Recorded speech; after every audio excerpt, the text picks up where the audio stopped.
KBLA Talk 1580 is pleased to announce that, like George and Weezy, we're moving on now. Earlier this year, we were named a semifinalist for the American Climate Leadership Awards 2025. Wait for it. Wait for it. You ready? KBLA Talk 1580 was recently selected as one of 10 finalists being considered for this prestigious award.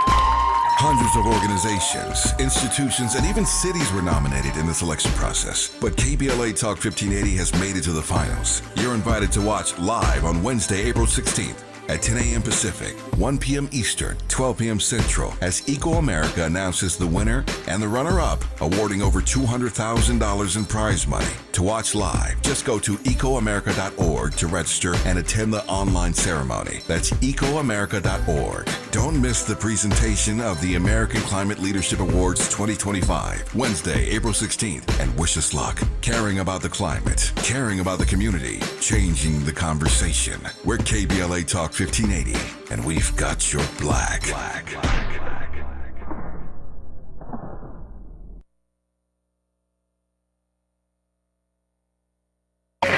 The revolution will not be televised.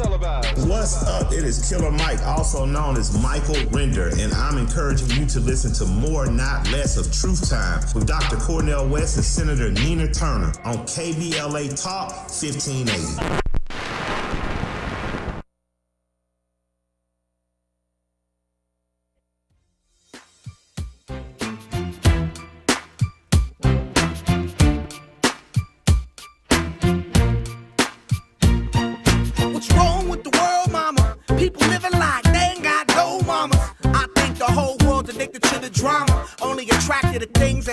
Trauma. Overseas, yeah, we trying to stop terrorism, but we still got terrorists here living in the USA, the big CIA, the Bloods and the Crips and the KKK. But if you only have love for your own race, then you only leave space to discriminate, and to discriminate only generates hate. And when you hate, then you're bound to get irate. Yeah, madness is what you demonstrate, and that's exactly how anger works and operates. Man, you gotta have love just to set it straight. Take control of your mind and meditate. Let your soul gravitate to the love, y'all. People killing, people dying, children hurt and you hear them crying. When you practice what you preach and what you turn the other cheek. Father, Father, Father, help us. Send some guidance from above. These people got me questioning. Where is the love? Where is the love? Where is the love? Where is the love? It just ain't the same. Always new change. New days are strange. Is the world insane? If love and peace is so strong, why are the pieces of love that don't belong? Nations dropping bombs. KBLA Talk 1580. The love is right here. We got it for you. Got love around here all the time. There's a whole bunch of things going on. As you might have heard me saying, the 4th anniversary of KBLA Talk 1580 is coming up Juneteenth, 2025. I can't believe it's been 4 years already since I had the honor of being the very first voice to crack the mic on this radio station on Juneteenth. And we're doing 4 events to celebrate 4 years. It's going to be really exciting. One of those events will be the State of Black Women in LA, which I get to host. So I am super pumped about that. Shortly thereafter, we will head out for the motherland. We're going to Nigeria, the Republic of Benin, and Ghana this year. And we have a full house, bunch of us going, but you're coming virtually, whether you know it or not, because we'll be broadcasting everywhere we go in Africa and sharing our journey with you and meeting people along the way. Me and Miles about to hit the road bigly. So that's coming up. We also have an important broadcast in just a couple weeks around an update on Altadena, Pasadena, and what particularly is being done, has happened so far, and what needs to still be done to help those residents who have lost everything, both renters and homeowners, people who lost their jobs and their businesses. We will continue to track that. So that's coming up April 16th. You definitely do not want to miss that. I'll be jumping on for a second broadcast that day, joining my friend and colleague, Dr. Nicolai Corte, James Farr, who, as you know, has a show every week on this station, Saturday mornings after Black Lives Matter. This is not a drill. He comes on with Altadena Rising, the Conversation Live, where he really does a deep dive and drills down on what is happening in terms of that project. When I say project, I'm talking about the rebuilding of Altadena, Pasadena. And we are not going to forget. We're just simply not going to black down on this. We'll be talking shortly with Senator Perez. She is out there in Altadena, the Pasadena area, where the reception is not always so great. And so we're working right now to get that connection. Meantime, I don't know if you're tracking this. Oh, well, I had a caller that asked me to restate what I said about Social Security. So I was talking about this guy who goes by the name of Big Balls. He works for Elon Musk. His actual name is Edward Korestein. And it was just revealed he's one of this group of people that works for Doge that was granted access to the Social Security database. That means they can go into Social Security's computers and get your name, your Social Security number, whether or not you've been paid or when you're going to be paid, all the records about your work, all the information that Social Security has about every American, because every American has a Social Security card. Almost every American. I think every American that's over a certain age. Maybe you could have slipped through the cracks, but for the most part, everyone has a Social Security number, so they've got info on you. Well, Doge has been granted access to that information. They can now get into those records. And that's what I was saying, is that this man, Mr. Big Balls, who's a very young guy, who is inside that Social Security computer, previously worked with a group called eGodly, which is a cyber crime group that hacks government emails and cyber stalks FBI agents. This just came out. That's all I'm saying. I will see what happens, but it's one of those what could possibly go wrong conversations. Let's let a criminal into highly sensitive information of every single American. That's what I was saying about Social Security. I guess sometimes I go fast, and so that's probably why she didn't understand. I try to cover a lot of territory in a little bit of time because, well, it's not that little, it's 3 hours, but there's so much going on that I want us to stay informed about. Louis DeJoy resigned from the post office, and that happened earlier this week. That would have been good news if it was last year. This year, it's not such great news because they've got somebody even worse in mind. And the dismantling of the post office is part of the Project 2025 agenda, which the current president and the current Republican Party seem to be sticking to pretty closely. Monday will be his last day on the job. And this is pretty sudden. He just stepped down. But that is partly because he said he agreed earlier this month that he was going to allow the Department of Grifters for Elon to come on in, that Doge department, and cut costs and remove, quote, red tape. And again, the Commerce Secretary says that the post office has been just a tremendous loser for this country. So what does that mean? It means they're measuring the post office as a profit center rather than a public service. And the post office is a public service, not a profit center. It's a subsidized service that the American people need. And if it goes away, it's going to be a problem, especially for a lot of people in rural America that don't have banks, don't have other alternatives. More on that later. just taking some time while we were connecting through all of the mountainous Altadena terrain to get our state senator on the air, and we have done that. She was elected actually in November of 2024. She is the chair of the Senate Education Committee. She serves on the Budget Committee, Budget 1, Sub 1, Environmental Quality, Human Services, Public Safety, and the Joint Committee on the Arts. She's also going to serve on this newly created Affordability Working Group, which is meant to do what it sounds like, push affordability to improve the lives of working Californians and seniors. She's born and raised in Alhambra, and she's lived in the San Gabriel Valley for 3 generations. State Senator Sasha Perez, welcome.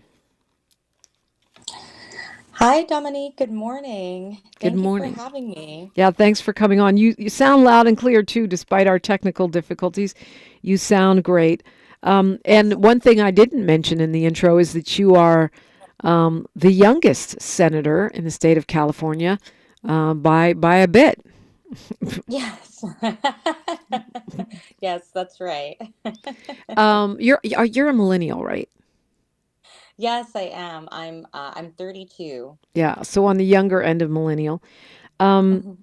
What made you say, I'm going to run for office? A lot of folks criticize your generation for not going the traditional route, right, and getting involved in elected office. Yeah, I've worked in policy for most of my career, and I absolutely love the work, and have spent most of my time focused on education policy, doing research in the racial equity space, and I really, really enjoyed that work. But what made me decide that I wanted to run was actually losing a member of my own family to the homelessness crisis that happened in 2018. And I think for me it was almost like a wake-up call. I just felt like I had watched so many systems just fail family members of mine, and I wanted to do something about it, and I just wanted to get more involved. And I was already really involved at that point, going to city council meetings and regularly commenting on kind of local issues, and felt like I wanted to do more to advocate for families like mine that I felt like weren't getting the kind of representation that we needed. Yeah. So you took action. I'm sorry to Yeah. hear that about your family member. That's, it's always one thing to read about these things and read statistics and data, and it's really another when it hits home. Yeah, yeah, absolutely. It was an eye-opening experience, but I think about it, and every single day I do this work, it feels like a moment to honor my family and what happened. So it's all really personal and really important. So you run for office. Kind of, were you surprised when you won, or was that like you had done all the work, so you thought, I got this? It definitely came as a surprise. I ran against somebody that was independently wealthy, and so they spent over $3 million of their own money and self-finance their campaign. So Whoa. we were actually outspent more than 3 to 1, and I think a lot of folks did not anticipate that I would win. They thought that it was going to be too much of an uphill battle, and just didn't see a pathway to victory for us. But, we knocked over 30,000 doors, and, that was together with my huge volunteer team, and connected with people directly. And, I've been in the community and have been from the SGV for so many generations. And, I think having that personal connection with people and getting out there and talking to people, it really, really made a difference. Yeah, she said SGB, San Gabriel Valley. For the clearly you're from there, right? So you get elected against the odds, against the big money, and you're sworn in when? I was sworn in on December 2nd, and I started my term, my full term, on January 6th. You started your term on January 6th, and of course you represent a part of your district, the 25th district, is Altadena. So you're sworn in January 6th, and January 7th, one of the biggest disasters of our time happens. How do you process that? What happens? I don't know that I even had time to process it when it first happened, Dominique. I think I was really in a state of shock, and I think I was just like I had to take action and keep moving. And I'm really grateful for, my entire team. The night that it happened, January 7th, we were up until 4 o'clock in the morning in the office. I think I like napped for about 20 minutes before I left to the airport to take the first flight back to Los Angeles. But I think it really called upon us to all just step up in a different way. I had just gotten to know my team. I had just finished the hiring process for my folks in Sacramento, and we all got thrown into this big disaster. So it was overwhelming. January was really, really hard. It was one of the most difficult moments that I've ever experienced. And I think, for many of my residents, they would tell you the exact same thing. It was a really difficult moment for the entire community. Yeah. I met you out there actually at fire camp. That's where we first connected. You were out speaking with the prisoners who were fighting the fire out there and doing, well, I mean, I guess you can explain what brought you out there, but that's where we connected, and I was happy to see you on the ground out there with Assembly Member Brian, on the front lines out there. Yeah, it was important for us to be present, and I think for me, I really wanted to show up and to continue to thank them. I met with them on 3 separate occasions. That was actually the second time that I came out.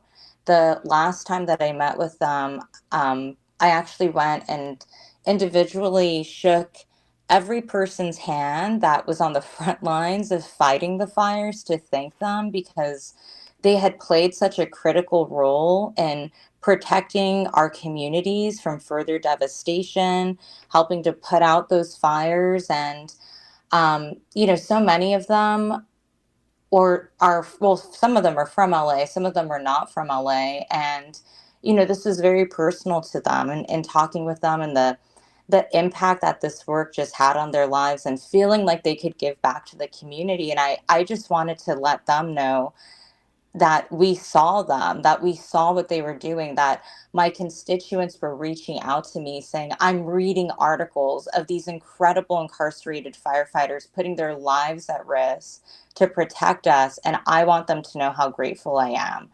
And I wanted to relay that message over, because there were so many hundreds of people that were sharing that from all across Los Angeles, including in the San Gabriel Valley. Yeah. Well, it was great to meet you out there. That's what started this conversation and got us on the air today. And we got a lot to talk about. I know we've got some deadlines coming up, some opportunities and resources. We'll get into all of that, the work that you're doing, and in many fronts, and how to move even on the education committee, given what now we've just found out today we're under investigation by the Department of Education, looking at massive cuts. All that is on the table. I'm Dominique DiPrima.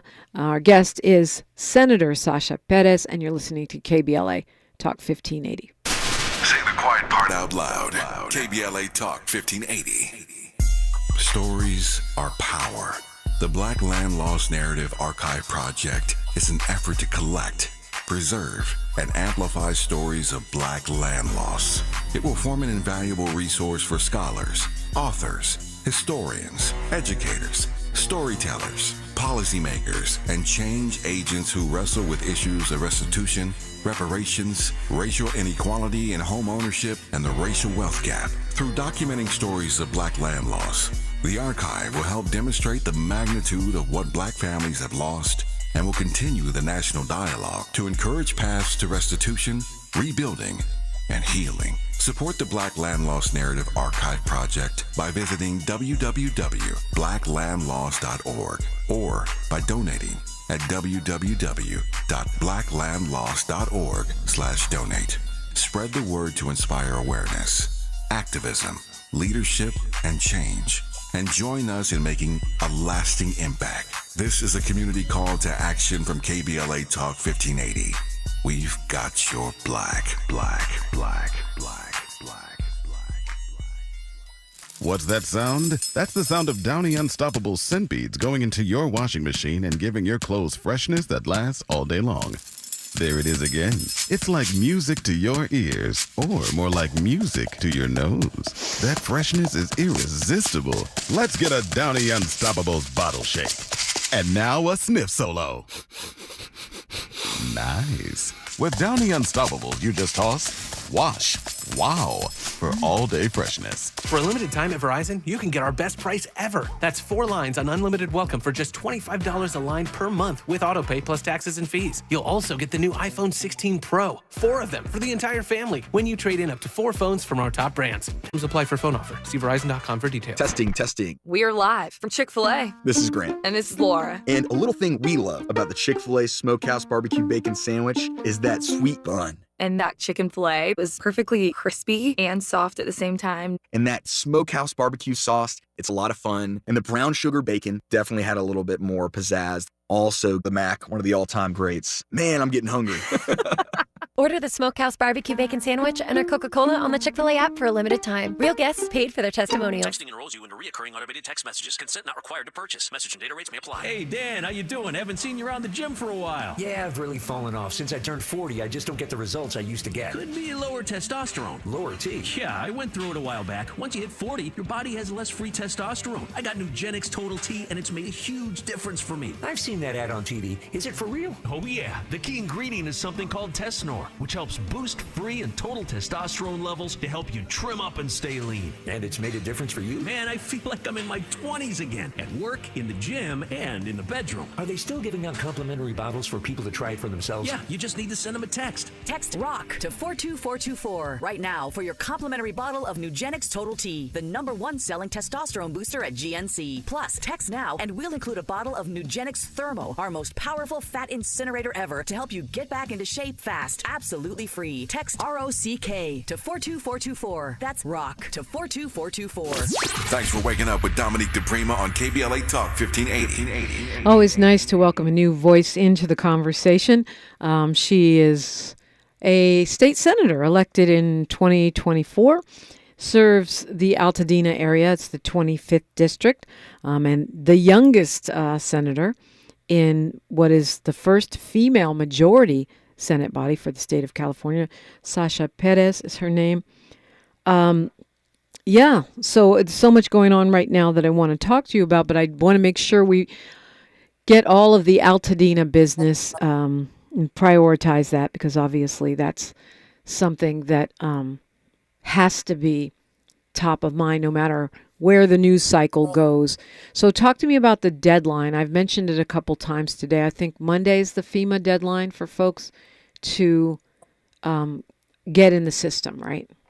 Yes, that's right. So Monday, March 31st is the deadline, and not just for FEMA, but for the Small Business Administration, for EDD, and also for right of entry forms. So for anybody that has not had their lot cleaned out, they want to get rid of that hazardous debris and would like to utilize the U.S. Army Corps of Engineers to have them come and clean off their lot for free, they need to submit their right of entry form. They can find that on LA County's website. If they went ahead and they typed in LA County right of entry form, it should come up first link. But all of those forms need to be submitted by Monday, March 31st. There's a whole process involved with getting those things completed, but as long as you submit that first application, that will make sure that you've started that process. So we've really been pushing this out. doing text messages, emails, posting on social media. I'm going to be making some videos. This is so critical and so important for people to sign up and get the aid that they are really allocated. This is part of what government does to work for the people, to make sure that we're taking care of people when we're in times of crisis. Yeah, I didn't realize it was SBA. Of course, that's the Small Business Administration. So that could be not just a business loan, though, because I know they also do home loans. Danny Bakewell Jr. was talking about that. So there's lots of different reasons, right, why someone would want to be in their system. Yeah, absolutely. SBA and the Small Business Administration, they do home loans. They also do rental assistance too. We know that so many people that are small business owners work from home. They have their home offices. So when they lost their home, they lost their home office. There's so many folks that operate that way after the pandemic. And so I really, really encourage folks to reach out to these different agencies, get signed up. There could be aid on the table available to you that you're not tapping into. And so it's really, really important that you get those applications in. Has to happen by Monday, but it's online, so they could do it all weekend, right? It just has to happen. Yes.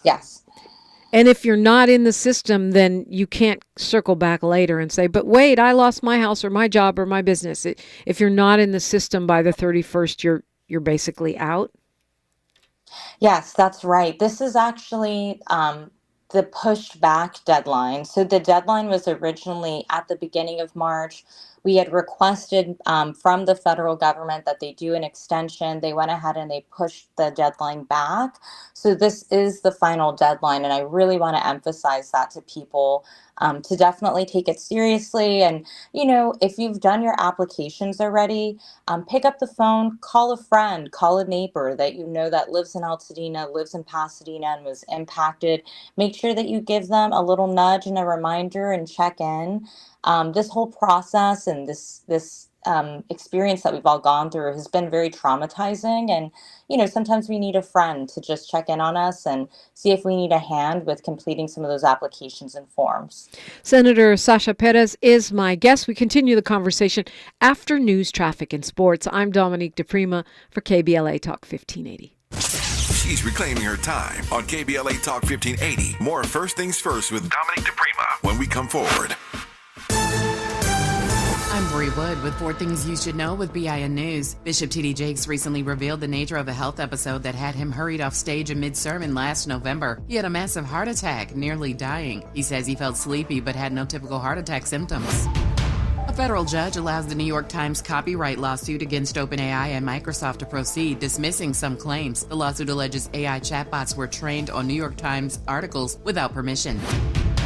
President Trump criticized Black Democrat Representative Jasmine Crockett for calling Governor Abbott Governor Hot Wheels, perceived as mocking his wheelchair use. Crockett denied this, saying it referred to Abbott's migrant policies. Trump called her a lowlife and questioned her intelligence. And 50 Cent is leasing a building in Shreveport, Louisiana for 30 years to create a sports and entertainment venue. It will host various events, including sports, concerts, and conventions. He'll handle all maintenance and operational costs. Get BIN News on demand 24/7 on the iHeartRadio app. Would you like your community to be recognized as a beautiful and clean place to live? Help the place you love become a designated Clean California community. Take the pledge today at cleanca.com. 0 litter is the goal. This is the KBLA Sports Minute with Ray Richardson. It was a good night on the road for both of LA's NBA teams. LeBron tipped in a missed shot by Luka Doncic at the buzzer to lift the Lakers to a 120-119 win at Indiana. The win snapped the Lakers' 3-game losing streak. Doncic led the Lakers with 34 points and 7 assists. The Lakers are at Chicago tonight. The Clippers rolled into Madison Square Garden in New York City and beat the Knicks 126-113. James Harden had 29 points and 6 assists. Kawhi Leonard dropped 27 points. The win moved the Clippers into a tie for 6th place with Golden State. The first 6 teams in the conference are assured of a playoff spot. The Clippers, 6-1 in their last 7 games, are at Brooklyn Friday night. Magic Johnson, a part owner of the Dodgers, has yet to confirm if he'll join the team for their White House visit on April 7th. President Trump invited the Dodgers to the White House to celebrate their World Series championship last season. No debates, no speculation, just the info you need. That's your KBLA Sports Minute. I'm Ray Richardson on KBLA Talk 1580. They say the hardest part of getting something done is getting started. Well, we did that 30 years ago when California first took on the tobacco industry. Now, smoking is down 60%, lung cancer 42%. A couple of our cities have already ended tobacco sales. A California without big tobacco isn't just possible, it's already happening. See our progress at undo.org. At Exquisite Family Mortuary, we know how overwhelming it can be planning a meaningful farewell for your loved one. Secure your peace of mind by calling Charlotte White at 323-577-5562. That's Charlotte White at 323-577-5562. From traditional funeral services to memorials to direct cremation, pre-needs, and more. Call Charlotte White at Exquisite Family Mortuary for Southern hospitality in Southern California. That's Charlotte White at 323-577-5562. Exquisite Family Mortuary is located nearby in Inglewood, California. Exquisite Family Mortuary, where your loved one becomes our loved one. If you're living with dry age-related macular degeneration or dry AMD, you may be at risk for developing geographic atrophy or GA. GA can be unpredictable and progress rapidly, leading to irreversible vision loss. Now there's something you can do to slow it down and get it going slower. Izervay is proven to slow GA progression. Izervay gets GA going slower. Izervay or avacincaptad pagel is a prescription eye injection used to treat GA. Don't take it if you have an infection or active swelling in or around your eye. Izervay can cause eye infection, retinal detachment, or increased risk of wet AMD. Izervay may temporarily increase eye pressure. Your vision may be impaired after an eye injection or exam. Don't delay. Ask your doctor about Izervay today. Izervay gets GA going slower. Visit Izervay.com. That's IZERVAY.com. We knew you'd stick around.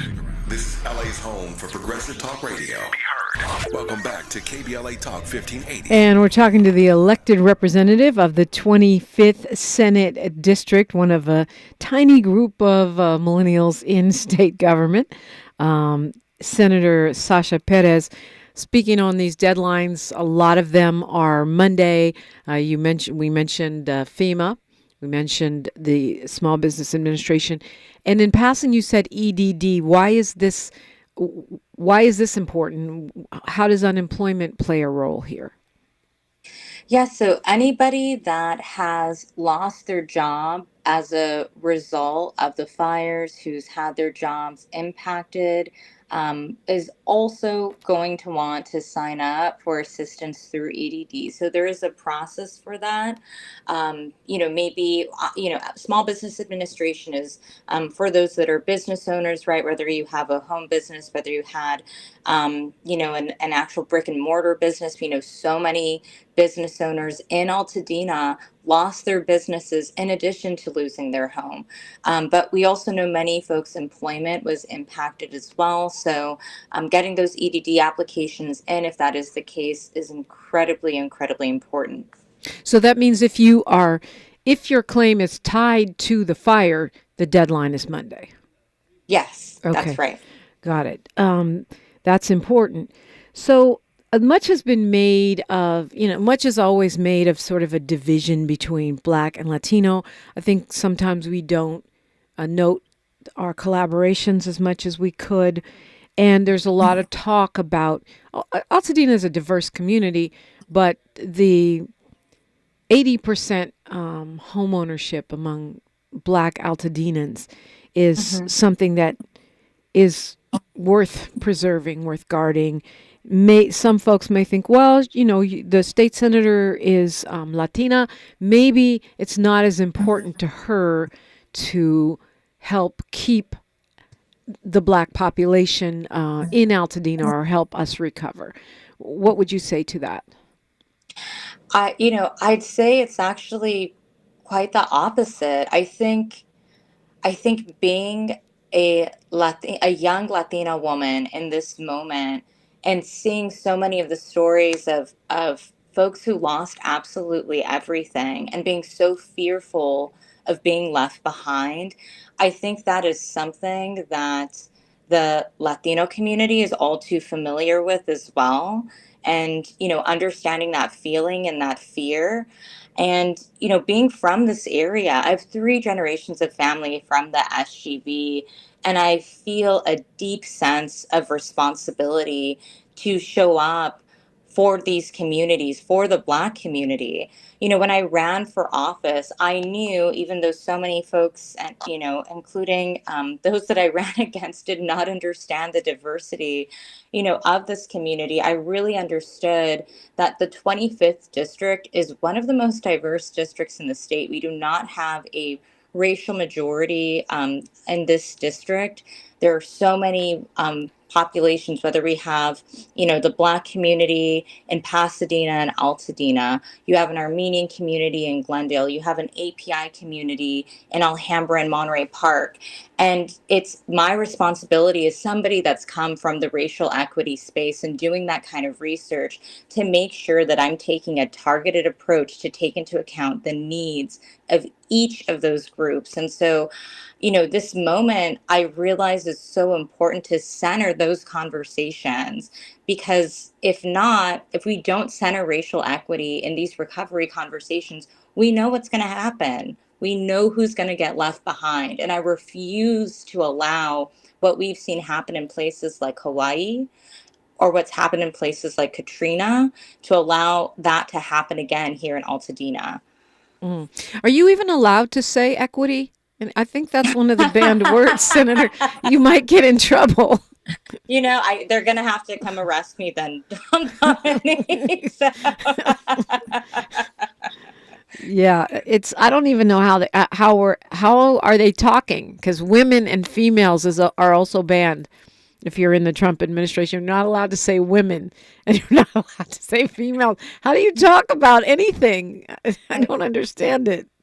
I mean, it's absurd. It is really absurd. We've gotten to this point of, just free speech being banned, basically, not being able to have real conversations about anything, it seems. But, I don't even know what's going on with the federal administration. It feels like I wake up each morning to new headlines and absurdities and people having conversations about war over Signal. It's just crazy. So yeah, and there's a lot has been made about the fact that the first administration of Trump, California was like the resistance, and a lot of Dems kind of identified as some kind of resistance or pushback. And this time, lawmakers are kind of scrambling to walk a line where our governor's got to cooperate with the administration, but also to protect the residents of our state and our interests. Is that something you struggle with, or how are you navigating that?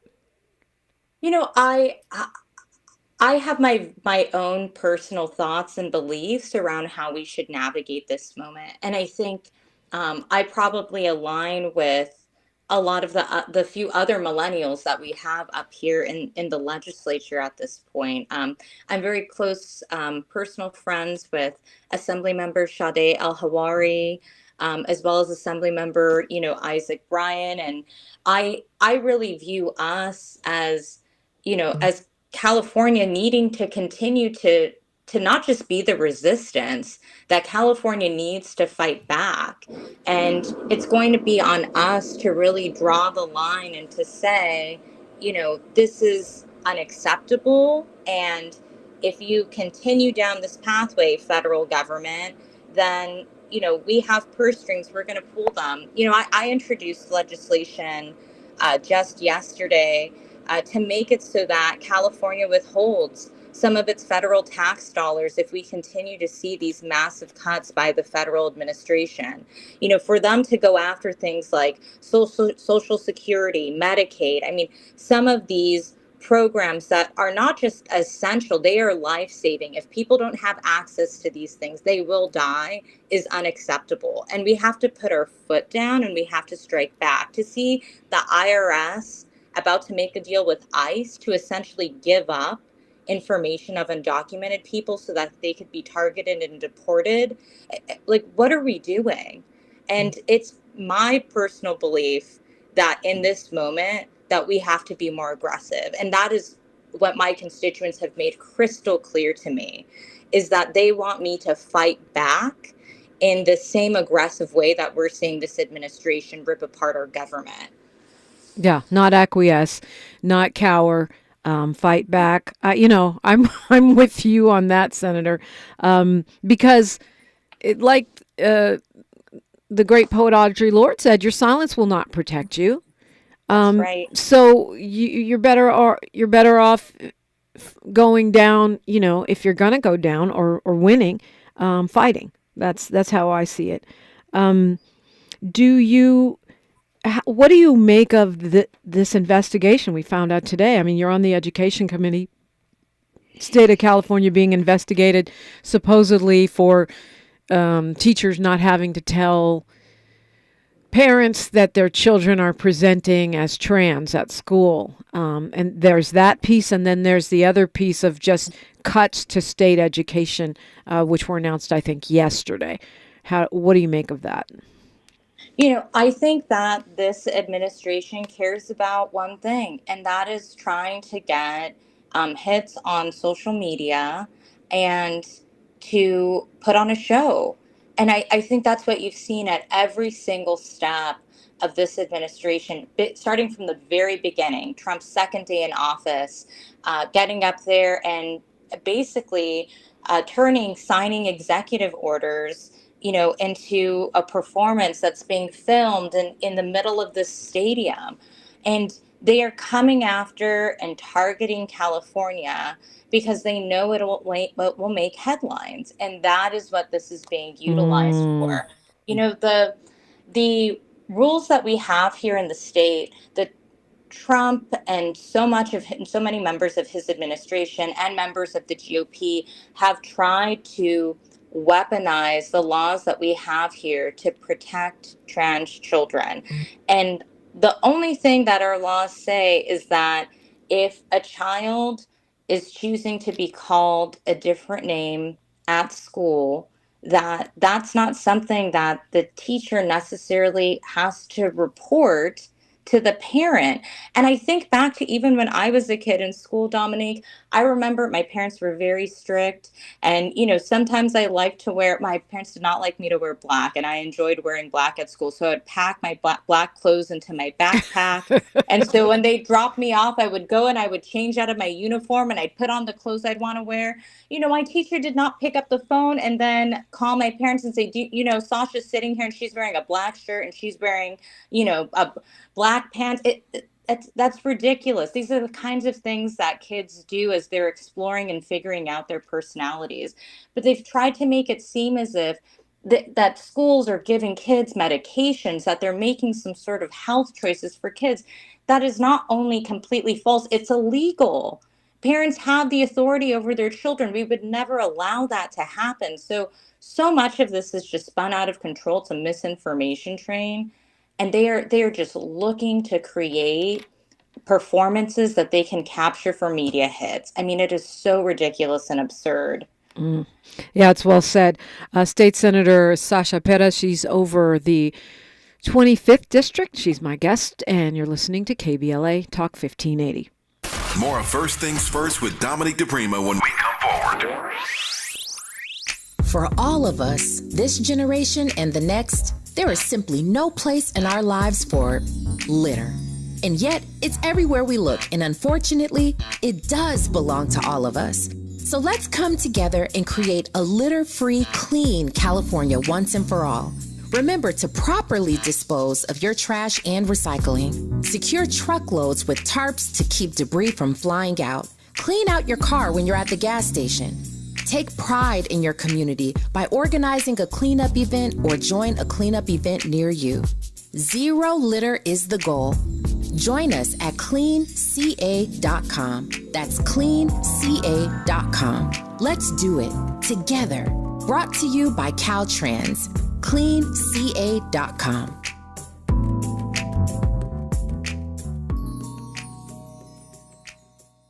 Lena Bloom for the Bail Project. Imagine you're stuck in a jail cell and you can't afford bail and someone offers you a way out. Just plead guilty and you can go home and kiss your kids goodnight. What do you do? What thousands have. You plead guilty whether you are or not. Cash bail makes poverty a crime. That's why the Bail Project helps those who can't afford it while fighting to end cash bail. Because freedom should be free. Brought to you by the Ad Council. KBLA Talk 1580. We've got a lot to talk about. KBLA Talk 1580, connecting you with services and solutions. If you need help getting your resume in order, finding job training, or landing a job, we've got 3 great options for you. First, the City of Los Angeles has WorkSource centers across the area offering free job support. The California Workforce Development Board can help you with everything from GED prep to vocational training at no cost to you. On the federal level, the Department of Labor's American Job Centers offer a full range of services for job seekers and businesses alike. Visit careeronestop.org, or for more info, just call California's Help Center or visit cwdb.ca.gov or call 916-657-1440. For the City of Los Angeles programs, go to ewdd.lacity.gov or call 213-744-7300. All these services are free to help you get your next job. This is a community call to action from KBLA Talk 1580. I can't believe how spotless my floors look after using the Swiffer Power Mop. No more dragging around a heavy mop and messy bucket. Now I get the same deep clean without all the work. Thanks to the powerful solution and scrubbing pad of the Swiffer Power Mop, dirt and grime don't stand a chance, and I don't break a sweat. Mic drop. Mop drop. Swiffer Power Mop. Swiffer Power Mop. A smarter way to mop. Try it or your money back. The conversation continues right now with Dominique DiPrima on First Things First. It does, and we are talking with Senator Sasha Perez of LA, California's, I should say, 25th, everything's LA to me, California's 25th District.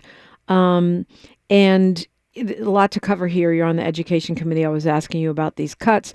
No matter where you stand, there's some people talking in the chat on trans children and their rights.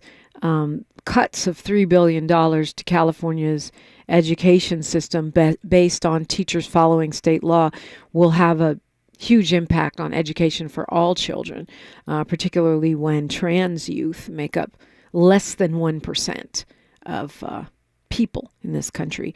How will we handle that as a state? I mean, if we're looking at possibly billions, you mentioned withholding our own contributions, disproportionate contributions.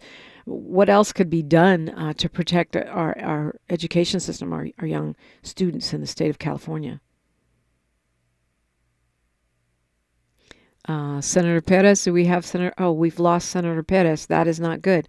While we get her back on the line, man, I was not ready for that. Okay, we can go to Jan. She's on the phone. Hi, Jan.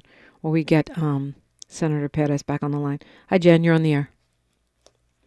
Hi. Good morning, Dominique. How are you? Good morning. I'm blessed. What's on your mind? I had a question for Senator Perez about the hearing that happened yesterday in the Education Committee and on SB 437. So I can hold on until she's back. You can just state your question and then I'll ask. She can address it when we get her on. Okay.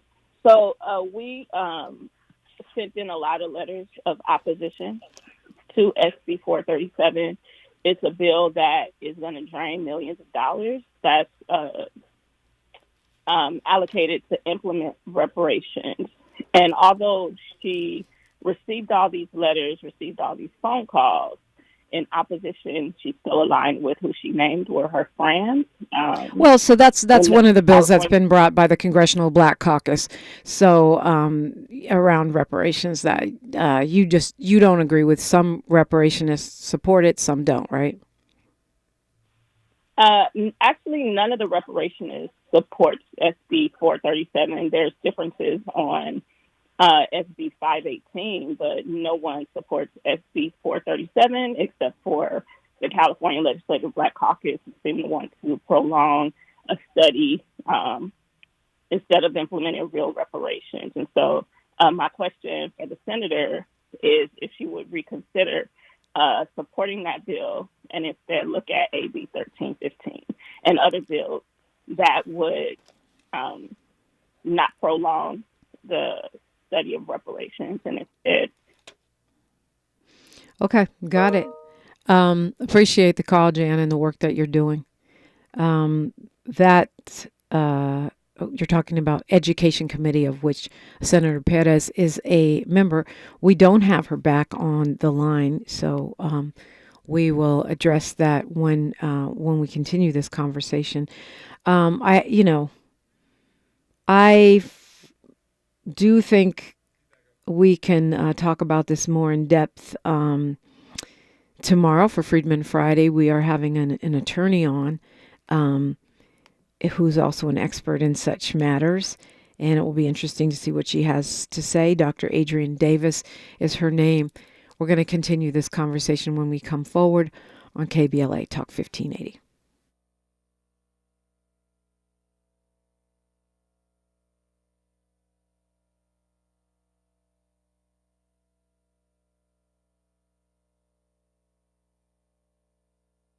More of First Things First with Dominique DiPrima when we come forward.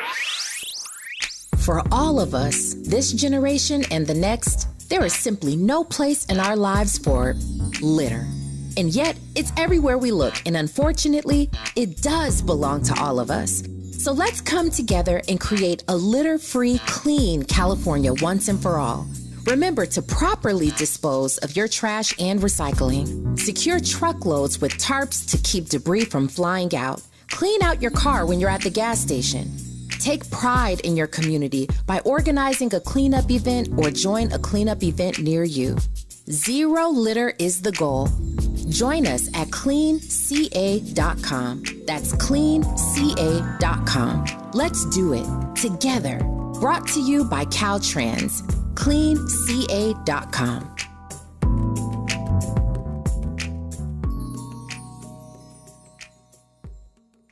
I can't believe how spotless my floors look after using the Swiffer Power Mop. No more dragging around a heavy mop and messy bucket. Now I get the same deep clean without all the work.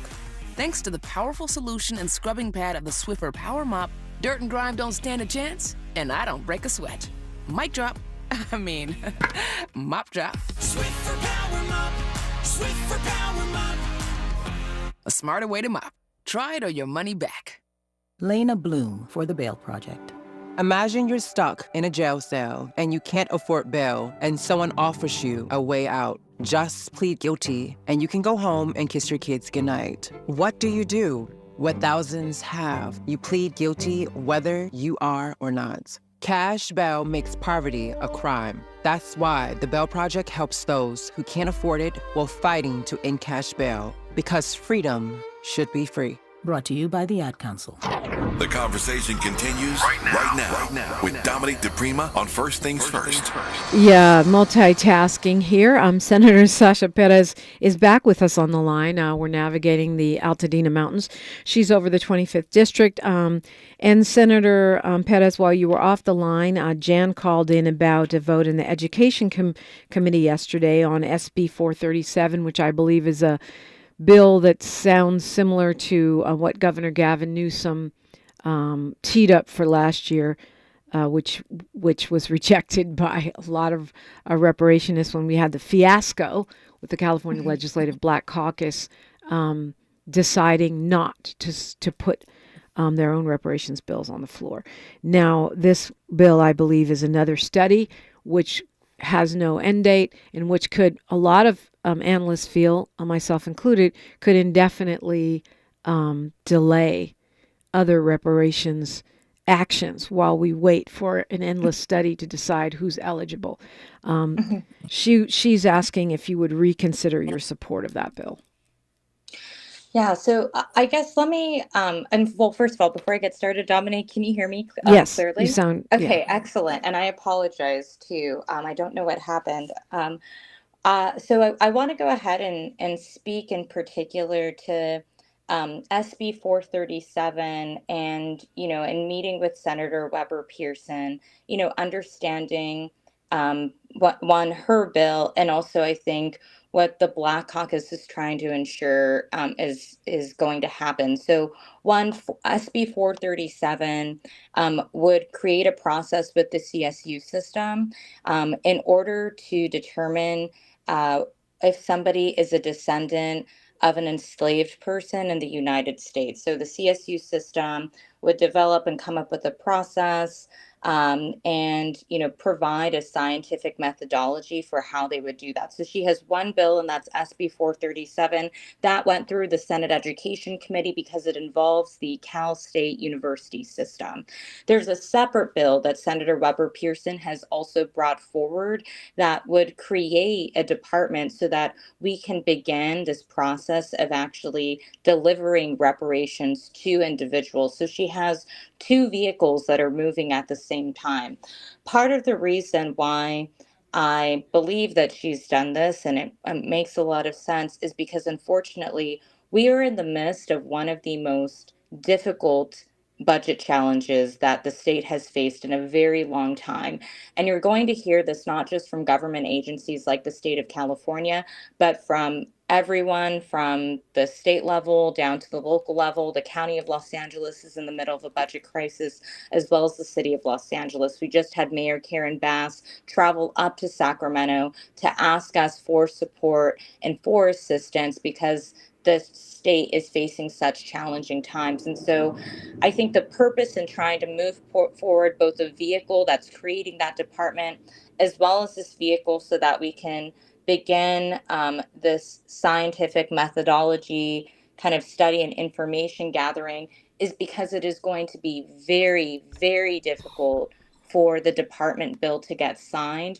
We just spent over $2 billion on Altadena fire recovery. I can tell you just alone the number of budget requests that I have for Altadena are in the hundreds of millions. So Wow. I think what she is trying to be mindful of is the cost associated with these things and to keep the ball moving. And I Yes. really want to be clear about that with advocates, that we want to make sure that we are keeping this process moving forward. Even if the governor does not sign the bill to create the department, that bill won't come through my committee. We want to make sure that things are moving forward. So there's two processes that are Senator happening. Perez, we have to leave it there. I hope you'll come back. I so appreciate the conversation. Of course. Oh, my goodness. I'm happy to do it, Dominique. And thank you so much for having me. Thank you for coming on, and thank you for your great work around Altadena. Tavis Smiley's up next, y'all. Until tomorrow's Freedman Friday, one love. KBLA 1580 Santa Monica. I'm Bree Wood with 4 Things You Should Know with BIN News. Bishop T.D. Jakes recently revealed the nature of a health episode that had him hurried off stage amid sermon last November. He had a massive heart attack, nearly dying. He says he felt sleepy but had no typical heart attack symptoms. A federal judge allows the New York Times copyright lawsuit against OpenAI and Microsoft to proceed, dismissing some claims. The lawsuit alleges AI chatbots were trained on New York Times articles without permission. President Trump criticized Black Democrat Representative Jasmine